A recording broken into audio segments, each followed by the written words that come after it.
বিজেপিৰ সভাপতি ৰঞ্জিত দাসক প্ৰত্যাহ্বান অখিল গগৈৰ মুকলি বিতৰ্কলৈ আহ্বান ৰঞ্জিত দাসক আমাৰ নাম কবলৈ ভয় কৰে ৰঞ্জিত দাসে এইদৰে ৰঞ্জিত দাসক উভতি ধৰিলে অখিল গগৈয়ে নাগৰিকত্ব সংশোধনী বিধেয়ক সন্দৰ্ভত দেওবাৰে কৃষক নেতা অখিল গগৈক সমালোচনা কৰিছিল বিজেপিৰ ৰাজ্যিক সভাপতি ৰঞ্জিত দাসে এটা সংগঠনৰ এজন ব্যক্তিয়ে তেওঁ মুকলিকৈ কৈছিলে যে 1,70,00,000 হিন্দু বঙালী মানুহ অসমত অহাৰ পিছত অসমৰ ভাষা কৃষ্টি সংস্কৃতি ম্লান হ'বগৈ আৰু এইখিনি কথা কোৱাৰ মূলগত উদ্দেশ্য আছিলে যাতে এক অশান্তিময় যাতে পৰিৱেশ যাতে অসমত আনিব পৰা যায় এইবোৰ যি গোকাত মিছা কথা মনে সজা যি কথা ৰঞ্জিত দাসৰ এই মন্তব্যৰ পাছতে সোমবাৰে প্ৰতিক্ৰিয়া ব্যক্ত কৰিছে কৃষক নেতা অখিল গগৈয়ে অখিল গগৈয়ে প্ৰত্যাহ্বান জনালে ৰঞ্জিত দাসক বিজেপিৰ সভাপতি ৰঞ্জিত দাসক প্ৰত্যাহ্বান জনাইছো চ্যালেঞ্জ কৰিছো যে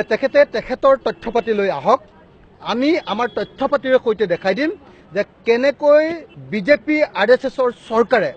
অসম তথা ভাৰতবৰ্ষত 1,90,00,000 হিন্দু বাংলাদেশীক সংস্থাপিত কৰিব খুজিছে ইফালে নাগৰিকত্ব সংশোধনী বিধেয়কক লৈ অখিল গগৈয়ে মুকলি বিতৰ্কলৈ প্ৰত্যাহ্বান জনাই ৰঞ্জিত দাসক পাৰে যদি অখিল গগৈক ভুল বুলি প্ৰমাণ কৰক ৰঞ্জিত দাসে তেওঁ কৈছে যে এজন নেতাই সমগ্ৰ অসমত অস্থিৰতাৰ সৃষ্টি কৰিছে তেওঁৰ সাহস নাই মোৰ নাম ল'বৰ কাৰণে তেওঁ যদি সাহস আছে নাম লৈ কওক তেওঁ কিয় এজন নেতা বুলি কৈছে কালি মই নিজে তেওঁলৈ ফোন কৰিছিলো তেওঁ মোৰ ফোন ধৰিবলৈ সাহস কৰা নাই যে তেওঁৰ যদি সাহস আছে তেওঁ আহক যি ঠাইতে আহিব খোজে সেই ঠাইতে তেওঁৰ লগত প্ৰত্যাহ্বান গ্ৰহণ কৰা হ'ব তেওঁৰ লগত বিতৰ্কত লিপ্ত হোৱা হ'ব আৰু তেওঁ প্ৰমাণ কৰি দিয়ক যে তেওঁ সঁচা কথা কৈছে নে আমি সঁচা কথা কৈছো আনহাতে বিজেপিৰ কেন্দ্ৰীয় নেতা ৰাম মাধৱকো কঠোৰ সমালোচনা অখিল গগৈৰ